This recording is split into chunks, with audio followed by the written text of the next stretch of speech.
में बनाने वाले हैं। ओह, पानी पानी पानी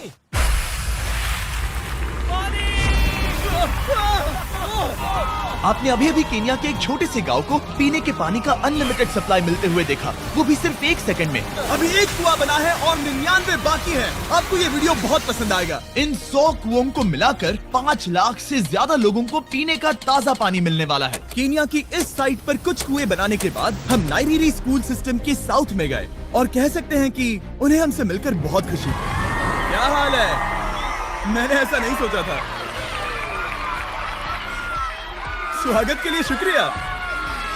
समझ नहीं आता कैसे रिएक्ट करूं। बहुत बहुत शुक्रिया दोस्तों। हमारे आने पर इस गांव ने हमारा जोरों से स्वागत किया और नोलन इसमें थोड़ा खो गया। नोलन जैसा अजीब इंसान मैंने कभी नहीं देखा और ये मेरी गलती नहीं है। और फिर वहाँ का स्कूल देखने के बाद ये रहे हमारे मेहमान। क्या हाल है? दिन अच्छा बीत रहा है ना? सबसे मिलकर अच्छा लगा। एक टीचर ने मुझे दिखाया कि स्टूडेंट्स कहाँ से पानी पीते हैं, जो कि एक बहुत ही अनसेफ नदी से आ रहा था। तो आपके स्टूडेंट्स यहीं से पानी पीते हैं? हाँ ये बुरी बात है। हाँ, स्टूडेंट्स हमेशा डायरिया जैसी बीमारी, टाइफाइड जैसी बीमारी की कंप्लेंट्स करते हैं क्योंकि वो ऐसा पानी पीते हैं। तो हाँ। हम कोशिश कर रहे हो ना, अब क्या कहा जाए, पर क्या करे, जिंदगी तो जीनी ही है और पानी तो सबको चाहिए होता है। जाहिर है कि इनकी हालत सच में बहुत खराब है। असुरक्षित पानी पीने से इन बच्चों की जिंदगी बहुत कम होती जा रही है, पर कम से कम इस गांव की मदद करने की हम पूरी कोशिश करने वाले हैं। क्या बताइए मुझे फिट आएगा या नहीं? मेरा सिर बड़ा है। देखते हैं पानी मिलता है या नहीं। ओह, ओह। बारिश हो रही है, क्या नजारा है। पानी जमीन से बाहर आने के बाद उसे ऐसे बैरल्स में इकट्ठा किया गया और बैरल्स को वाटर टावर्स पर लगाने के बाद आसपास के गांव के लोगों के पास सिर्फ पीने के लिए साफ पानी ही नहीं था, पर एक प्रेशराइज्ड वाटर सोर्स भी था, जिसका मतलब है कि लॉन्ड्री के लिए सुरक्षित पानी भी मिलेगा। और खींचो। मुझे बताओ ये नोलन की मॉम से कितना हैवी है? नोलन की मॉम से दुगना। ओह गॉड। मैं तुम्हें यहाँ से धकेल दूंगा। ठीक है, इसे अब यहाँ रख दो। हमने केन्या में और 20 कुएं बनाए और उसके बाद इसके जूते में भी कुआं डोंट है। वरी, मेरे दूसरे जूते में भी। मेरे चैनल को सब्सक्राइब कीजिए, लाइक कीजिए, सब कुछ कीजिए प्लीज। मैं रिक्वेस्ट करता हूँ, सब कीजिए मिस्टर बिस्ट की वीडियो। वो भी पोल्यूटेड सोर्सेस से होकर सीधे विशाल से पीने लायक पानी तक। उसके बाद हमने पाइप्स इंस्टॉल किए ताकि लोग पूरे अफ्रीका में इन हैंड पंप से पानी ले सके और नाइरीरी में भी। इसे टेस्ट करके देखते हैं। पानी जैसा है। मुझे इस 5 गैलन ड्रम को भरने के लिए 5 मिनट लगे। इससे एक दिन में कितना पानी मिल सकता है? 3600 गैलन्स एक दिन में। ये न केवल स्कूल के 400 बच्चों को कवर करेगा, बल्कि स्कूल के आसपास के गांव वाले भी इसका अच्छे से इस्तेमाल कर सकते हैं। पानी के लिए शुक्रिया आपका। कोई बात नहीं। ये पंप नॉन स्टॉप 30 सालों तक चल सकता है। आपको लग रहा होगा कि इस तरह का बड़ा काम करने के लिए एक बड़े गवर्नमेंट की जरूरत पड़ेगी, पर ये सच नहीं है। ये प्रॉब्लम सुलझाना बिल्कुल मुमकिन है और ऐसी चीजें करने के लिए इंसानियत को आगे आना ही चाहिए। आपके कामयाबी का राज क्या है? सच कहूँ तो ऐसा कुछ खोजो जो तुम्हें करना पसंद है, उसे लंबे समय में कामयाबी जरूर मिलेगी। मैं इससे बहुत करीब लाने वाला हूँ, देख रहे हो? मजेदार है ना? जरा ऊपर देखो, वो रिकॉर्ड कर रहा है। ठीक है, मैं इसे करीब लाने वाला हूँ। ठीक है। हाँ, तुम खुद को देख सकते हो। हम इस गांव के लिए भी कुआं बना पाए, इस गांव के लिए भी और इन दूसरे 12 गांवों के लिए भी। और जब हम ये पंप्स लगा रहे थे, तब हमने यहाँ के एक स्कूल को नए कंप्यूटर से अपग्रेड भी कर दिया। बच्चों को ये कैसा लगा? शुक्रिया, सच में उन्हें ये बहुत पसंद आया। खुशी है कि सब ठीक से हो गया। हमने क्लासरूम्स में नया फर्नीचर भी लगाया, उसके साथ कुछ शेल्व्स नई बुक्स के साथ, और सभी स्टूडेंट्स को एक फुटबॉल भी दिया। Thank you mister beast, thank you. यहाँ तक कि सभी क्लासरूम्स में नए व्हाइट बोर्ड्स और प्रोजेक्टर्स भी लगाए। आप सबको ये प्रोजेक्टर पसंद आया? हम चौक का इस्तेमाल कर रहे थे जिससे बहुत डस्ट होता था, लेकिन आज सब कुछ साफ है। हमें इस बात की खुशी है। कोई बात नहीं, इतना तो कर ही सकते हैं। पर जब हम 45वें कुएं की साइट पर गए, तब एहसास हुआ कि वहाँ का हाल और भी बुरा है। जब भी उन्हें पानी की जरूरत पड़ती थी, तब उन्हें जंगल से 1 मील खतरनाक रास्ता तय करके जाना पड़ता था, जो एक विशाल सी पहाड़ी से जाता है। मैं जल्दी उठता हूँ, लगभग सुबह 4 बजे, ताकि मैं स्कूल के लिए पानी ला सकूँ। यहाँ से पानी निकालना सेफ नहीं है। ये जगह बहुत स्लिपरी है, जिससे किसी को चोट लग सकती है। हमने उनके कुएं पर काम करना शुरू किया, तब उन्होंने मुझे दिखाया कि वो पानी कहाँ से निकालते थे। आपको दिन में ऐसे कितने चक्कर लगाने पड़ते हैं? 2 बार। दिन में 2 बार? ओह वाह, तो एक आम स्टूडेंट ऐसा ही कुछ ले जाता है?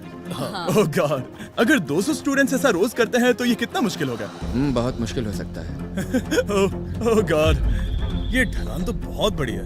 अरे यार, ये ढलान तो रुकने का नाम ही नहीं ले रही। हर रोज मैं सच में दंग रह गया कि ये चढ़ाई कितनी मुश्किल थी। ये सब इतना कुछ करते हैं ताकि वो यहाँ तक पहुँच सके जहाँ इन्हें साफ पीने का पानी मिल सके। आमतौर पर आप पानी यहीं से लेते हो? हाँ। और पानी भरने के बाद ये जग्स लगभग 18 किलो तक हो जाते हैं, जो इन बच्चों के लिए पहाड़ियों से ले जाने के लिए बहुत मुश्किल है।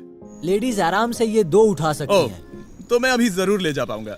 और एक बार हमने जग्स भर लिए, उसके बाद वक्त था वापस ऊपर जाने का। जल्दी करो, चलते हैं। इससे तो पसीना भी नहीं आ रहा है। मैं ले लूंगा। और अब घंटों तक असुरक्षित पानी को इकट्ठा करने के बजाय उनका नया 10 फीट दूर था। तो अब ये यहाँ से पानी ले सकते हैं।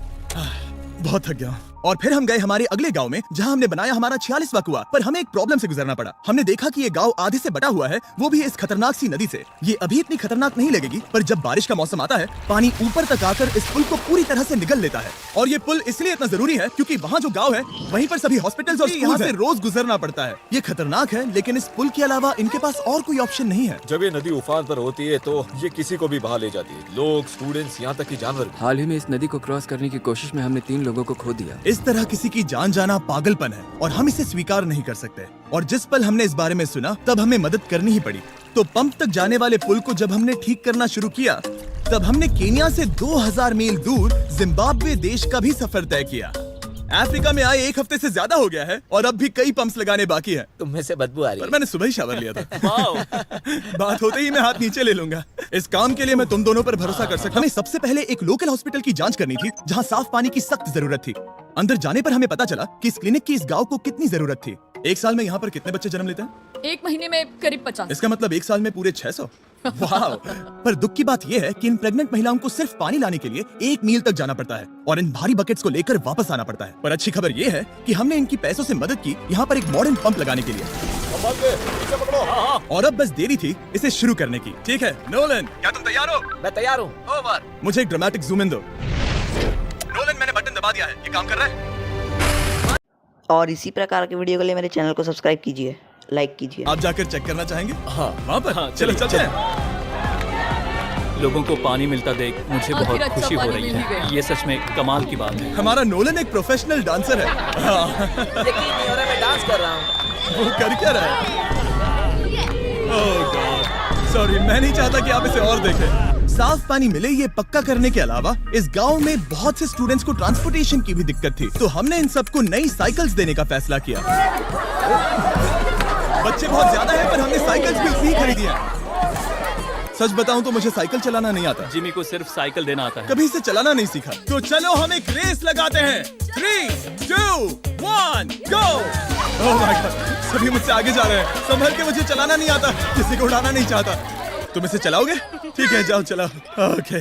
और इन्हें साइकिल्स देने के बाद हमने तब तक पंप्स लगाए जब तक हम पहुंच गए कुआं नंबर 69 तक। कुआं सोलर पावर्ड है, जो गांव के किसानों के लिए खास बनाया गया है, ताकि इनकी फसलों और जानवरों को जरूरत से ज्यादा पानी मिल सके। चाहे गर्मी हो या फिर बिजली ना हो, इससे कोई फर्क नहीं पड़ेगा। और एक पैनल है 200 वॉट्स का, जो एक पंप से जुदा है। ये पंप हर घंटे 5000 लीटर पानी खींच सकता है। बेसिकली ये अनलिमिटेड पानी का सोर्स है इस पूरे गाँव के लिए। ये बहुत बढ़िया है। और जिम्बाब्वे छोड़ने के बाद हम चाहते थे कि अफ्रीका की सभी कम्युनिटीज को पानी मिलता रहे। इसलिए हमने और कुछ पंप्स बनाए युगांडा में, सोमालिया में और कैमरून में। कैमरून में हमने क्या क्या किया ये देखने के लिए फिलैंथ्रोपी चैनल पर हम जल्द ही एक वीडियो अपलोड करने वाले हैं। इन गाँव में वक्त बिताने पर मुझे एहसास हुआ कि पंप्स लगाना होता है। कैसे ये खेती को पानी देते हैं, भूखे का पेट भरते हैं, कैसे ये हॉस्पिटल्स को साफ सुथरा रखते हैं, और सबसे जरूरी कैसे ये आने वाले पीढ़ी के बच्चों के लिए लंबी और हेल्दी जिंदगी जीने में मदद करते हैं। और इससे कम्युनिटीज का भविष्य भी सेफ हम होता है। बहुत समय से इंतजार कर रहे हैं साफ पानी के लिए। Water is life. और कुछ लोकल लोगों की मदद से हमने आखिरकार ये पुल पूरा कर ही लिया, जिसे ये कम्युनिटी अगले 100 सालों तक इस्तेमाल कर सकती है। कई जिंदगियां बचेगी, परिवार एक साथ आएंगे।